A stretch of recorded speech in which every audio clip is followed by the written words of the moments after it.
सहाबा का मजमा है। एक यहूदी आता है और सरकार से कहता है, मोहम्मद मैं तुम्हारा कलमा नहीं पढ़ूंगा, मैं तुम पे ईमान नहीं लाऊंगा, मैं यहूदी हूँ, मैं दूसरे मजहब का हूँ, मैं तुम्हारा कलमा नहीं पढ़ूंगा, लेकिन मेरी 3 हाजतें हैं, 3 जरूरतें हैं, तुम उन्हें पूरा फरमाए। इसलिए जो नबी होता है वो लोगों की मदद करता है, जो नबी होता है वो दूसरों का सहारा बनता है। ऐ मुस्तफ़ा आप मेरी मदद फरमाइए। मेरे नबी ने इरशाद फरमाया, यहूदी बता तेरी कौन कौन सी जरूरतें हैं। उसने कहा, मेरी पहली जरूरत यह है, मैं एक मुसाफिर हूँ, मेरे पास सवारी नहीं है, मैं पैदल चल चल के थक गया हूँ, मेरे पैरों में छाले पड़ गए हैं, मैं बेचैन व बेकरार हूँ, पहले तो मेरी सवारी का इंतजाम किया जाए। सरकार ने अपने जानिसार के पास देखा और हुक्म दिया, कौन है जो इसके लिए सवारी का इंतजाम करे, मैं इंशाअल्लाह उसे जन्नत अता फरमाऊंगा। जब इतना सुना तो हजरत उबादा खड़े होते अर्ज करते, या रसूल अल्लाह मैं इसे सवारी देता हूँ और आपके जरिए मैं जन्नत हासिल कर लेता हूँ या रसूल अल्लाह। उन्होंने सवारी दी। यहूदी का पहला सवाल पूरा हो गया। अब उसने दूसरा सवाल रखा, कहा, ऐ मोहम्मद अरबी मेरा दूसरा सवाल ये है कि आप मेरे पास कपड़े नहीं हैं, आप मेरे कपड़े का इंतजाम कीजिए, मैं अपने जिस्म को ढक सकूं, इसलिए कि मैं मुसाफिर हूं, सवारी नहीं थी, आपने सवारी का इंतजाम कर दिया, अब मेरे कपड़े का भी इंतजाम किया जाए। अल्लाहु अकबर। सरकार ने सहाबा की तरफ देखा तो हजरत अबू सईद खुदरी खड़े होते हैं, अर्ज करते हैं, या रसूल अल्लाह मैं कपड़े दूंगा। सरकार ने फरमाया, अल्लाह तेरी कब्र को रोशन फरमा दे। हजरत अबू सईद खुदरी को जब ये परवाना मिल गया जन्नत का कि कब्र को रोशन फरमा दे, आप घर जाते हैं, आपके जितने कपड़े थे आप आधे इधर करते हैं, आधे दूसरी तरफ करते हैं, यानी आधे कपड़े यहूदी को दे देते हैं और आधे अपने लिए रखते हैं, इसलिए कि मुस्तफा ने जन्नत का परवाना दे दिया है। अल्लाहु अकबर। अब यहूदी के 2 सवाल पूरे हो गए। अब यहूदी ने तीसरा सवाल रखा, कहा, ऐ मोहम्मद अरबी मेरा जो तीसरा सवाल है वो ये है कि मैं भूखा भी हूँ, मेरे भूख का इंतजाम किया जाए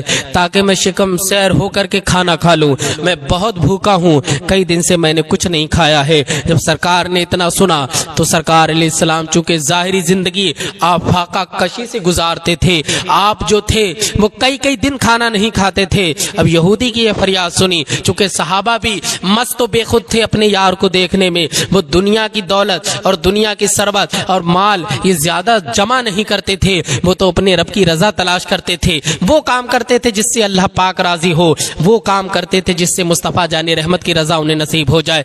तो कई सहाबा थे जिनके पास खाने का इंतजाम नहीं था। इतने में हजरत सलमान फारसी उठते हैं, खातून जन्नत हजरत फातिमा ज़हरा के घर की तरफ दौड़े दौड़े आते हैं, कहते हैं, फातिमा आज मुस्तफ़ा जाने रहमत के पास एक यहूदी आया है और उसने 3 सवाल रखे हैं हाजत के। पहला सवाल था कि मेरे लिए सवारी का इंतजाम किया जाए, मुस्तफ़ा ने कर दिया। दूसरा सवाल था कि मेरे कपड़े का इंतजाम किया जाए, मुस्तफ़ा जानी रहमत ने कर दिया। ऐ फातिमा उसने तीसरा सवाल किया कि मैं भूखा, मुझे खाना दिया जाए। अब सहाबा पर सन्नाटा है, सारे सहाबा सकते में है, अब खाने का इंतजाम किया जाए। अल्लाहु अकबर। खातून जन्नत शहजादी रसूल मुस्तफ़ा जानी रहमत के जिस्म का हिस्सा हसनैन की वालिदा हजरत फातिमा ज़हरा रज़ी अल्लाह ताला अन्हा अपना दुपट्टा लेकर के आती हैं, दुपट्टा, और कहती हैं, सलमान जाओ और इसे कहीं गिरवी जाकर के रख दो जौ के बदले। सलमान फारसी उस दुपट्टे को ले जाते हैं और एक शमऊन नाम यहूदी से कहते हैं, ये दुपट्टा तुम रख लो और इसके बदले हमें जौ दे दो। जब दुपट्टा उसने देखा, कहा क्या माजरा है, ये दुपट्टा किसका है? तो सलमान फारसी कहते हैं, ये शहजादी रसूल फातिमा ज़हरा का दुपट्टा है। जब उसने इतना सुना शमऊन नाम के यहूदी ने तो बाज़ारो कत्तार रोने लगा। हजरत सलमान फारसी सोच रहे हैं ये क्यों रो रहा है? आप समझ रहे हैं इसलिए रो रहा है कि मुसलमानों के पास अब खाने का भी इंतजाम नहीं है, चूंकि उन लोगों ने जाहिरन जिंदगी ऐसे गुजारी कि दुनिया से मतलब नहीं था, सिर्फ अपनी रजा की रजा को हासिल करने के लिए लगे रहते थे। अल्लाहु अकबर। जब इस यहूदी ने देखा तो दुपट्टे को देख करके रोने लगा। आपने पूछा ये क्यों रो रहा है तू, एक बात तो बता। तो सलमान फारसी के कहने पर उसने बताया कि मैंने पुरानी किताबों में पढ़ा है कि नबी आखिरुज़्ज़मा जब दुनिया में तशरीफ लाएंगे तो उनकी बेटी हजरत फातिमा ज़हरा अपने वालिद के पास आए हुए यहूदी की वजह से अपना दुपट्टा भी गिरमी रख देगी। और आज फातिमा ने वो दुपट्टा मेरे पास गिरमी रखने के लिए भेजा है। ये नबी सच्चा है, इसका दीन सच्चा, इसका कुरान सच्चा, इसकी एक एक बात सच्ची है। सलमान फारसी मुझे अपने नबी के पास लेकर के चलो। जब सलमान फारसी ने इतना सुना तो खुशी के साथ सरकार की बारगाह में उस यहूदी को लाया, تو یہودی نے جب مصطفیٰ کو دیکھا تو سرکار ابھی رو ہی رہے تھے، صحابہ بھی رو رہے، رقت طاری ہے۔ یہودی بولا یا رسول اللہ مجھے آپ اپنا کلمہ پڑھائیے اور اپنے اسلام میں مجھے داخل فرمائیے۔ اس نے کلمہ پڑھا اور اسلام میں داخل ہو گیا۔ اب وہ یہودی جو 3 سوال کرے تھے جس نے کہ مجھے کپڑا دو، مجھے سواری دو اور مجھے کھانا دو، جب اس والے یہودی نے اسلام قبول کیا تو وہ والا یہودی کہتا ہے اگر میں نے اب اسلام قبول نہیں کیا تو مجھ پر اللہ کی بہت بڑی لعنت ہے کہ میرے ذریعے ایک نے اسلام کو قبول کیا وہ جنتی بن گیا، میں مصطفیٰ کے دامن کو چھوڑ کے جہنمی بننا نہیں چاہتا۔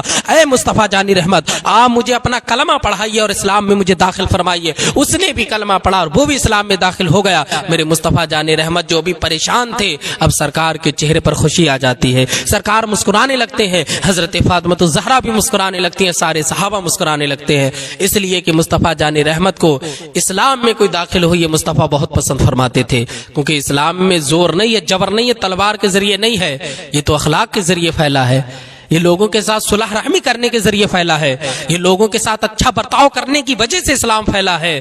اسلام کی فطرت میں قدرت نے لچک دی ہے، جتنا اسے دباؤ گے اتنا یہ ابھرے گا، تو کوئی اسلام کو مٹا نہیں سکتا ہے۔